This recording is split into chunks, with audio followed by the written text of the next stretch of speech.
All right, let's build a Toph pre-release. We're going to dig into the seeded packs that we have. Like I said, we're building Toph. I have a feeling this is going to be built around Earthbending, if I had to take a guess. These are pretty cool little pop-out tokens and stuff like that for markers, +1/+1 counters. You probably use those a lot in the pre-release event. So pretty cool. I am the greatest Earthbender in the world. Nice little charm for her. So let's see what we get inside of this kit. There should be 5 play boosters to build the additional cards you need around the seeded pack that we have here. So it's going to be Obsessive Pursuit on the top here. We have a little rule book. Bada boom, bada bang. Tell you how to build.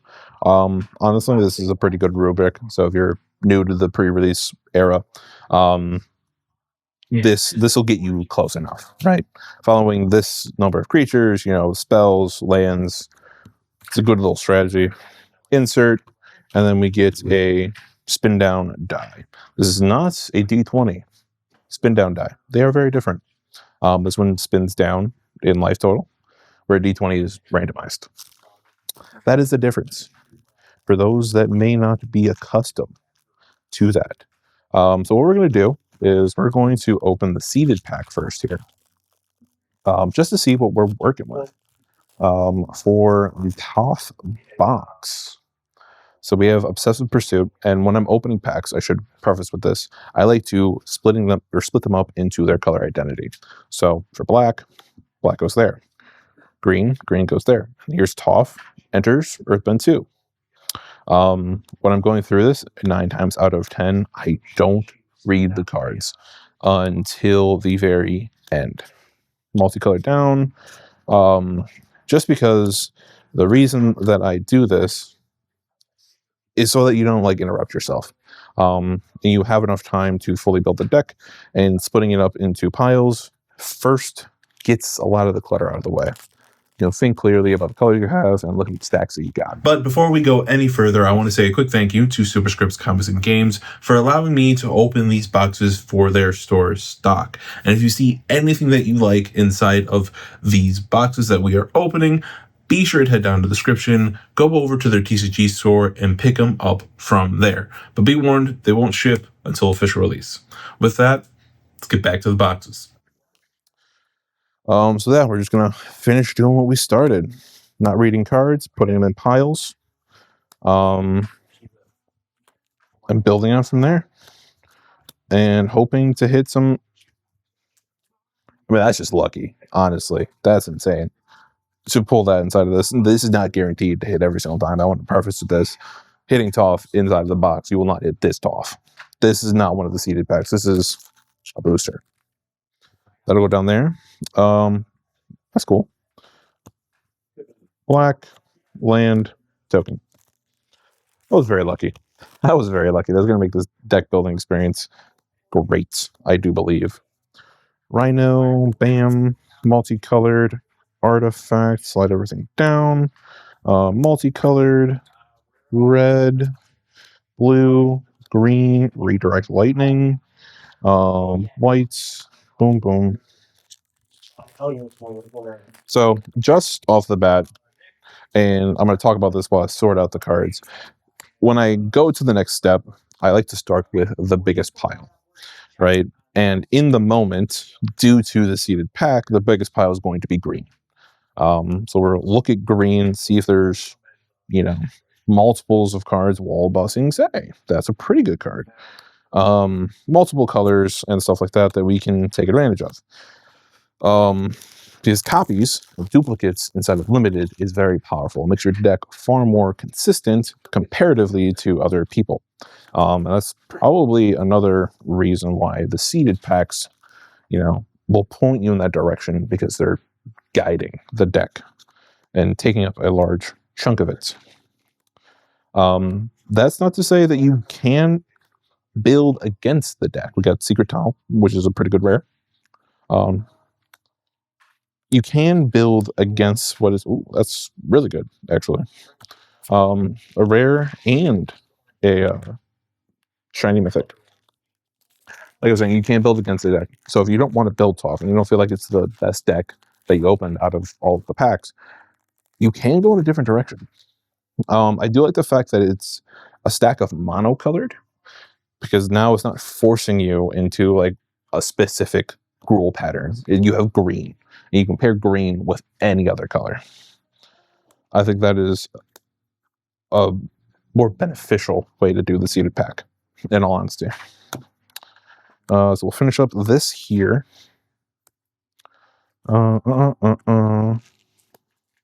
That's cool. Dolly Agents, like the full art. That's weird. Okay. We got the war, the Wall of Ba Sing Se, and the Fire Nation drill, all in one box. Look at that. That's thematic right there. That's peak design. So yeah, like I said, we're going to start with green. We're going to find duplicates and build out from there. Since we have additionals from the other packs, I'm wondering what we shall see. Okay, so this right here is everything in the pack. We're starting with Pillar Launch. We have Wall Top Sentries, duplicates. Rahi Rebuke, Seismic Sense. What it does look like is they give you one of each card, which is actually kind of nice, because you're not like off the rip getting duplicates of a really good card. But I will say this, there isn't very many duplicates at the end of it, which is kind of weird. Normally we would see at least a couple more, especially with this big of a pile. Unless I'm missing something. No? All right, then. We have two duplicates, which is going to be the Wall Top Sentries and the Rebellious Captives with an Exhaust ability and a Reach and Death Touch. That is good to have. This will bring back some lessons. So if we put some lessons in the deck, we can pull it off, and then an Exhaust ability to boost this creature, and then Earthbend 2, so we can get some power out of it. Other than that, I think the strategy is going to be getting some Earthbending and some good cards. I mean, off the start, just thinking about Earthbending, we hit Secret Tunnel, right? So we can animate this land, and it can't be blocked, so you're swinging it for value. Not only that, since it's Earthbend, it's going to go away and come back, so you can just keep bringing back this unblockable land. This is a really big card inside of this deck. Now, the next question is, what do we pair these Earthbending cards with? And that's when I would go to the next biggest pile and go from there, because we didn't get too many, and we know this deck is seated around, or this pile is seated around Earthbending. I don't think we need to dive too much deeper into that than we already have. Aang's Journey might be pretty helpful, just looking at that as well. Is there any multicolored creatures that might point us in a direction? So we have Dali Agents, which has Earthbending on it.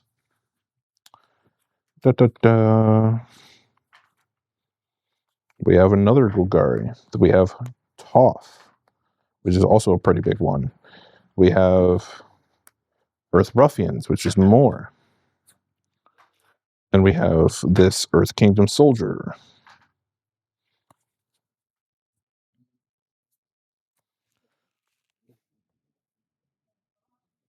Now, the disadvantages in the situation that we're currently in is that we have, these two cards here. This will offer consistency. When this creature dies, Earthbend 2. Dali Agents is Golgari, which kind of pushes against. This is going to be kind of a counter strategy, I think. I think we can run these two together because of the mana pips on it, but I don't know if Dali Agents will fit into what we're trying to do with Earthbending. So this will be a maybe. I'll set that aside, but I definitely think this combination with green, white, and red is a really good pushing point. So I think I'm going to focus on those and set black and blue to the side, just because Toph is a really powerful card. I don't think we'll be able to take too much advantage of the first ability of non-token artifacts are lands in addition to their other types, but I think at the beginning of your end step, Earthbend 2 is going to be pretty beneficial in Limited. So let's go into white and see what we can pull. Gather the Lotus, Troop, Legend of Yachen. I believe this is going to be an airbending card. Yeah. Cast your second spell up to airbend up to 1 target non-land permanent. It's a 4/5. Starting with you, each player chooses up to 1 permanent with mana value 3 or greater from among permanents your opponents control. Exile those permanents. You may have target opponent draw 3 cards. If you do, draw 3 cards. In Limited, I don't know if I would run this. I think this is kind of against the grain what we're trying to do with the Earthbending. So that's a maybe for now. This looks like most of the allies. A 1 mana 1/1 sacrifices creature, destroy up to 1 target artifact or enchantment. That's pretty good. And when it dies, you gain 3 life. So that's a pretty beneficial card that we can set to the side there. Enter Scry, flying. Never discount flying in Limited. Flying is very good. +1/+1 counter on target creature you control. Whenever this creature attacks, choose target creature and opponent controls, tap it, then you may sacrifice an artifact or creature. If you do, put a stun counter on the chosen creature. This, you could see the synergy potential with that, because if you sacrifice a land, you can Earthbend it again. So you have another target, and it doesn't really put you back too much, but it does, in fact, put your opponent back. But I don't know if the deck strategy that we're going to be building around will support that. But these deserters have +1/+1 counters they can put on, and there's 2 of them, which will be pretty useful to keeping things consistent. So now we're going to go to red, see if there's anything duplicates or useful to Earthbending, because at this point, I think we're fairly committed to Earthbending. Create 2 red soldier creature tokens with Firebending. Fire Nation Raiders. Create a clue token. Raw and Shaw. I believe we have 2 of those. Okay, so we have 2 of these rares as well. So that might be good. Enters, if you cast them and there are 3 or more Dragon Order lessons in your graveyard, create a token as a copy of Raw and Shaw. It's a 5 mana 4/4 flying Earthbending 2. So maybe? I think if we're going Firebending, that'd be far more worthwhile. But for Earthbending, I don't know if it fits in the deck. I'm gonna be honest. Twin Blades. When this equipment enters attached to target creature, that creature gains double strike until end of turn. That might be a nice little combat trick that we have to think about. Firebending Lesson. 1 mana instant lesson. 2 damage. Removal. Always good. Keep track of that. You may discard a card if you need to draw a card. Redirect Lightning. That's going to be a definite in this deck, even though it's not Earthbending, but being able to change the target of a spell or ability for 1 mana or pay 5 life or 2 additional mana is pretty good. Iroh's Demonstration, that is going to be each creature you control or 4 damage to target creature, some more removal. Red's going to house most of our removal, it looks like, for this deck. Exhaust, 2 counters, Firebending 2, 5 mana. Firebending Ascension. When this enters, create a 2/2 red soldier creature token with Firebending 1. Whenever a creature you control causes a trigger ability of a creature to trigger, put a quest counter on this, and there's 4 more, you can double it. I don't think that'll be too great for this deck. We have a Shrine, Crescent Island. For each shrine, create a 1/1 red monk with prowess. Whenever another shrine enters, create that prowess. And then Boomy Bash. Deal damage equal to the number of lands you control to target creature, destroy target land, or non-basic land. Boom. So we have 4 removal spells right there.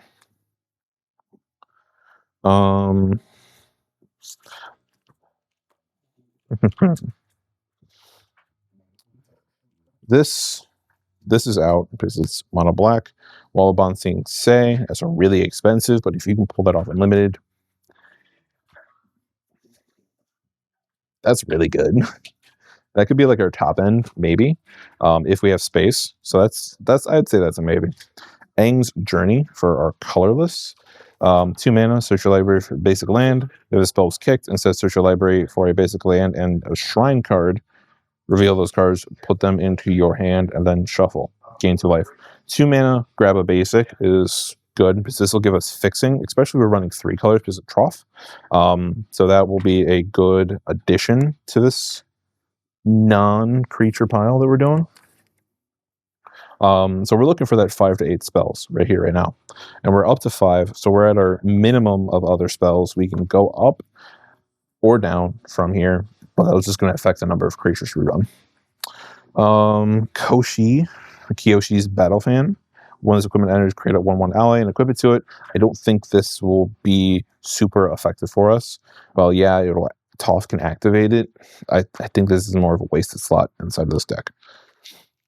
So, with the minimum set for our non-creature lands, I think we go and figure out what kind of creatures we do have access to that'll be fairly repetitive and consistent.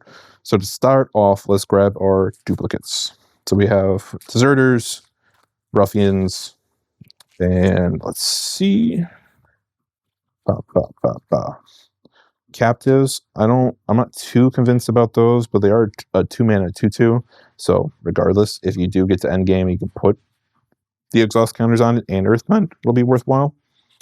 3 mana dies lesson card to the hand. We do have 3 lessons in this pile over here, so we can pull those back. Of those, all 3 of them are... Oh, actually, no, there is no mana value on it.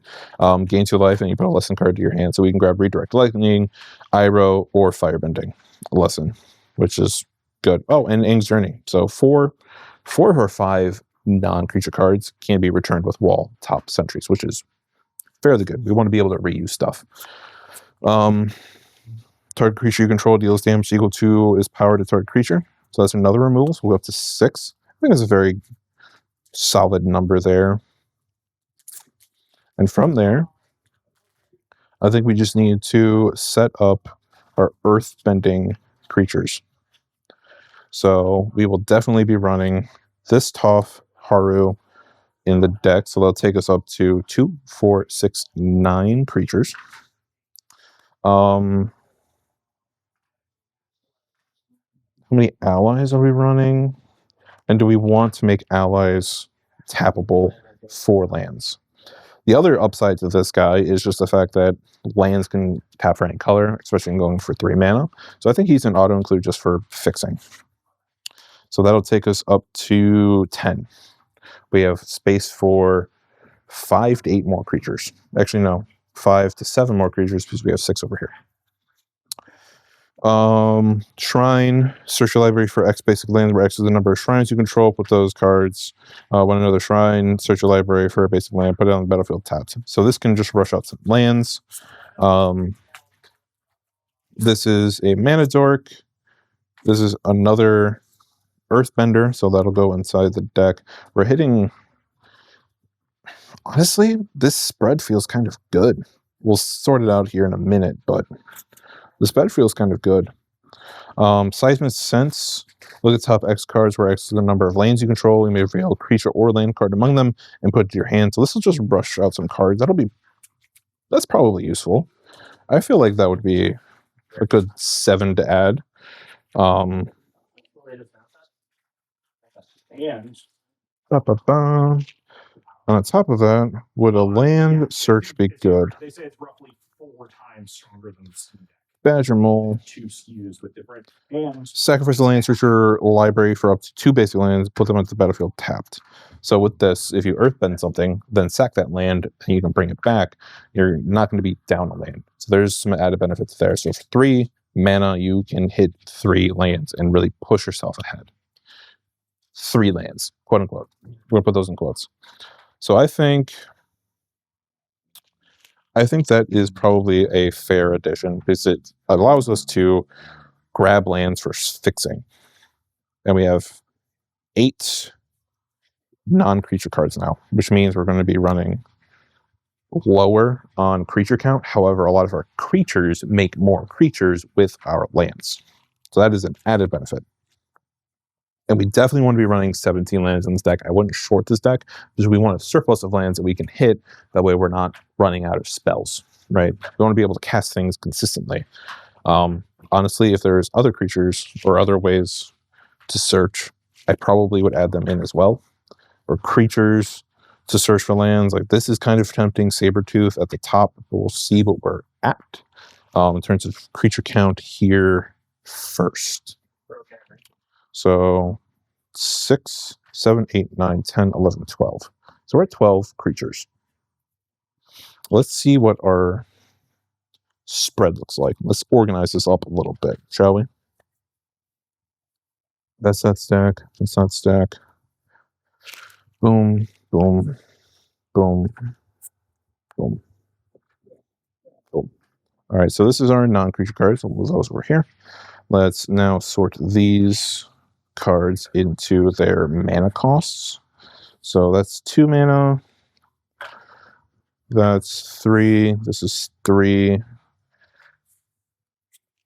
Let's go 2 mana, 2 mana, 4 mana, 3 mana, 4 mana, 5 mana. So we're pretty heavy in this 3 mana section right here. So I kind of want to stay away from adding anything else that's 3 mana unless it directly benefits us substantially. I would love to add more in the lower end if possible. Like a 1 mana card would be nice to add, but I don't think we have additional 1 mana cards that really fit our synergies right now.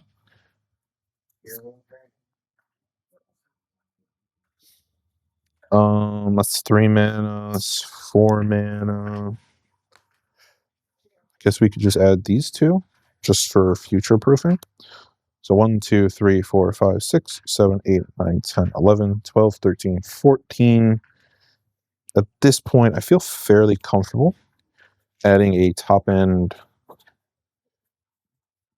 big guy or search. So this moose is probably going to be our top end here.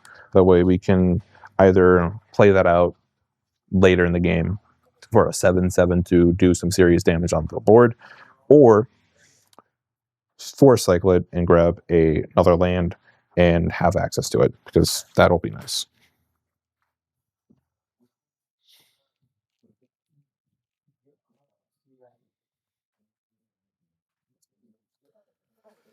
This could also be an argument just for, ramping up our creatures for like an ending effect. But I think this card would come in from the sideboard. I wouldn't put this main deck, but this is something to keep in mind when you're facing off against your opponent. So you're facing another Earthbending deck or another go wide like Allies or something like that. Having this +2/+2 and then swing effect to come in on board to push your Earthbending creatures a little bit more. 100%, keep that in mind. And definitely a sideboard card, because when you're playing best of 3, having good sideboard strategy is definitely part of this, and we'll talk about sideboard strategy at the end a little bit more. But for now, 1, 2, 3, 4, 5, 6, 7, 8, 9, 10, 11, 12, 13, 14, 15, 16, 17, 18, 19, 20, 21, 22, 23. That's it. That's the deck. This feels like a very solid Earthbending deck. We have very high number of lower costing creatures, and a lot of them are really consistent, and they follow the strategies. Deserters will get a +1/+1 counters. Haru will Earthbend. These captives have the potential of coming in early and just being a creature on board, or exhausting and Earthbending 2 and pumping themselves up. So this is both a good late game and a mid game and a early game strategy. Ruffians, consistency, and they allow you to Earthbend when it dies, so you maintain your creature count.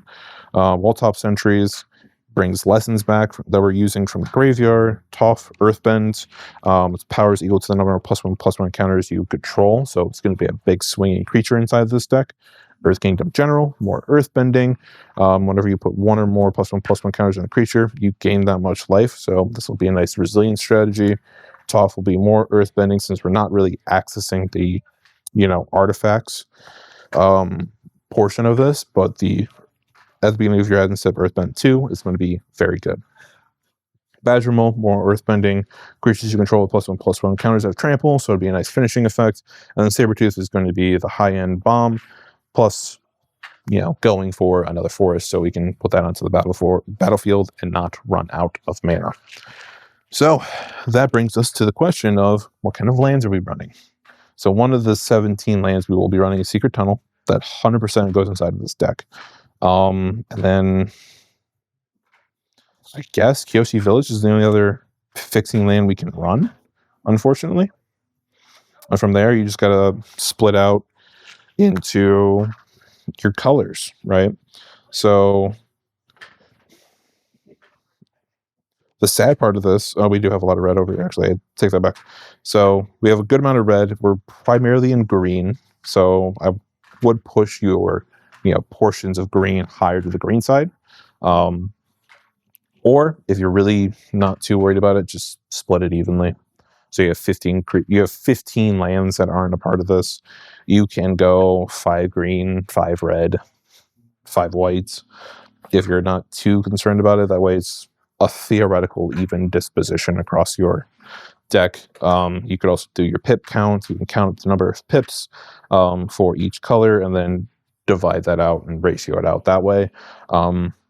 I understand the math behind that one. I'm not a huge fan of doing it that way. I like just an even, distribution and hope, this works out. Because if you have your distribution being, 3 white pips, and you put that, in proportion, and you can't find that white card to cast this, Toph, the first metal bender, it feels kind of bad. But I can also see the counterpoint of, not being able to get everything else out because so many pips. There's definitely math behind it, and there's other people that will talk far more than I will about that. But I think I would just do 5, 5, and 5, personally. That'll take us up to 17 lands, shuffle up, and play. Which then takes us to sideboard strategy and how we would attack other opponents. So like I said, allies, I would definitely keep this in mind. Invasion tactics, to bring that in to run over creatures, especially if you have trample on board. Being able to do that with this is a good effect, plus drawing cards is never frowned upon. Another good creature to keep in mind is this 1 mana 1/1 that you can sacrifice to destroy a target artifact or enchantment. So if you're seeing your opponents running a lot of enchantments or artifacts that are really having a serious effect on the play, you can bring in some more removal for it.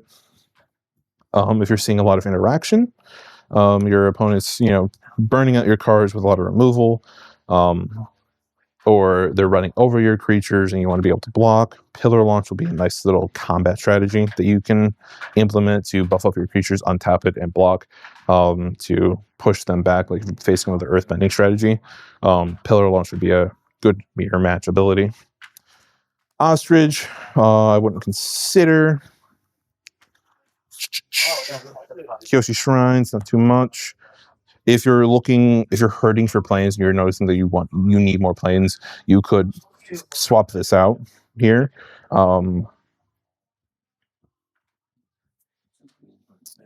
You could make this argument that this should be main board to go find that island, since we have so many ways to get green. You could put this in your 5 mana slot here and be a 3/5 and cycle for planes. Or you just have the big creature. That's going to be a personal preference. I think I would pick the big creature, personally, just because the 7/7 is pretty threatening. However, I will say this 3/5 gains life and has flying until end of turn. So a 3/5 flyer is also pretty threatening. And it's more likely to be cast since it's slightly cheaper. But again, your personal preference. You can swap these two if you're hurting for, planes.